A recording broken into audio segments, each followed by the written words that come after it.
Good afternoon, everyone. Today is Tuesday, the 15th of December 2020, and our LMT activities today for our online learning involve a surprise Christmas message, an Advent address from the Church of Wales, a Tuesday check-in, and a mindfulness breathing exercise.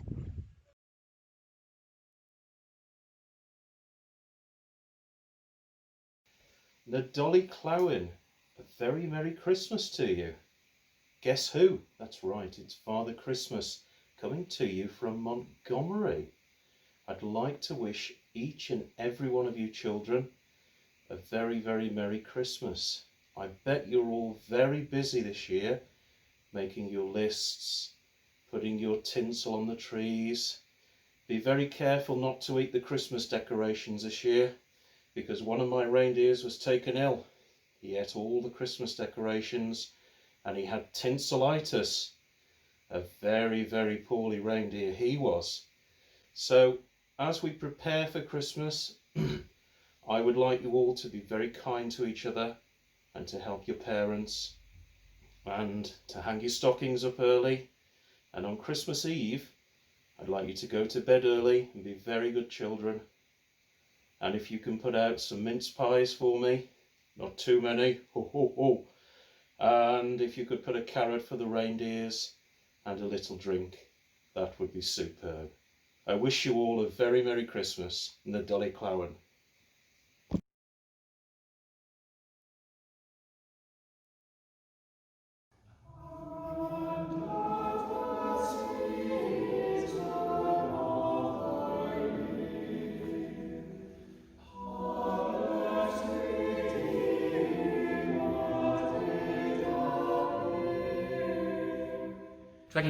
Of November, the first Sunday of Advent, the first Sunday of a new Christian year. And in this cathedral, as in lots of other cathedrals and churches, there would usually be a service which begins with the building in virtual darkness. And as the service progresses, lights gradually illuminate the building.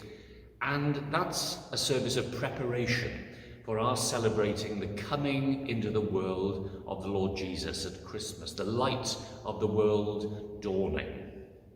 This year, the service won't take place, at least not in its usual form, and that will be the case pretty much everywhere. But for Christians, the season of Advent remains a time of preparation, remains a time when we get ready with great anticipation to celebrate with joy the coming of the light into the world. For so many people, present circumstances remain dark and anxious, and so celebrating the coming of light, moving from darkness to light, is so much more important than perhaps it's been in the past. We all need hope. We all need something to dispel that gloom and darkness from our hearts and our minds. The Church and its bishops are very sensitive to that need, that mood that seems to prevail in so many places, the mood of gloom.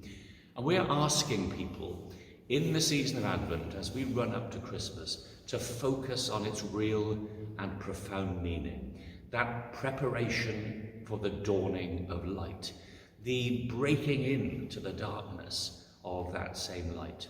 We're asking people to join us every day in Advent at 6 o'clock in the evening by praying for each other, by praying for our nation, for its communities and its people. We're asking people to focus upon what they can do to be agents of light, volunteering in so many different sorts of ways in their communities, in their localities, to helping, to bearing light to people who are in need of support and hope at this time. I think this year, Advent has never ever been more important for us to focus on that light, that hope, and the strength which we can bring to others. So I hope very much indeed that you'll take advantage of what we're asking you to do. Say your prayers for your community, for your neighbours, for your friends, and also think hard about how you can be one of those people who brings others from darkness into light. I wish you well, and I will be speaking to you again when we get closer to Christmas as we focus on the dawning of the light of the world. Thank you all very much.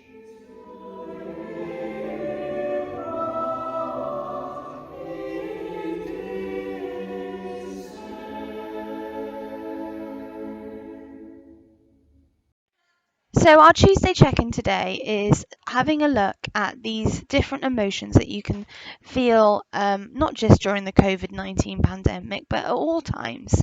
What I'd like you to do is I'd like you to identify which of these feelings you feel most closely represent how you're feeling today.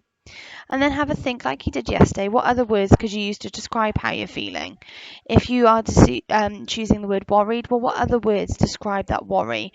And can you nail it down to what it is that might be worrying you? And then to go the next stage further, maybe try and draw a picture to represent your feelings today, to help you understand and help you come to terms with those feelings and work out what it is that you can do or we can do to help you going forward. From speaking to lots of different students this week, I know one of the main feelings that many of you are feeling is anxiety or feeling anxious about the online learning, the COVID-19 pandemic, all the changing rules and restrictions that are in place at the moment, and that is a totally normal feeling and reaction to all of the changes that we're all having to get used to at the moment. What is important is the tools and the strategies we have to help reduce these levels of anxiety that we're experiencing. So if you have a look at this image, which are the roots of the anxiety roundabout, and you can see that there is lots of different tips that you can use throughout the day to help deal with some of the anxious feelings that you might have. It might involve talking it through with a friend, a family member, or a member of staff. It might be just having a bit of a laugh with somebody. It might be getting up and having a dance around your bedroom or your sitting room, or it might be having a quick nap, getting outside for a quick walk. I know that's something that lots of us find really useful. One of the main things you could do is a mindfulness activity. That might be something like mindful colouring that we practiced on the check-in and catch-up days last summer, or it might be a mindfulness breathing exercise. I'm going to leave you now with a mindfulness breathing exercise. Give it a go and see how you feel afterwards.